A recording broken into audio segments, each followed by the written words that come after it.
ભલે ભગવાન પાસે માંગવું અલાઉડ નથી, માંગણી કરવી અલાઉડ નથી, પણ કદાચ ન છૂટકે અગર એમ લાગે કે ના હવે નથી જ રહેવાતું,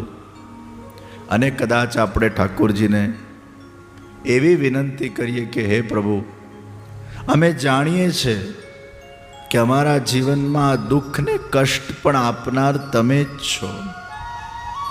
અમારા કર્મોના એ ફલ છે જે તમે આપો છો,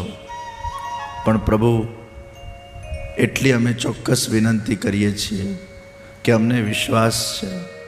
કે આપની કૃપાથી નિશ્ચિત અમારા જીવનમાં જે આ દુઃખનો અંધકાર આવ્યો છે, બહુ જ જલ્દી આનંદનો પ્રકાશ એ પ્રકાશિત થશે. આ ભાવનાથી આપણે ઠાકોરજીના શ્રી ચરણારવિંદોમાં વિનંતી કરતા હોઈએ છીએ. આ કનિષ્ઠ પ્રકાર છે.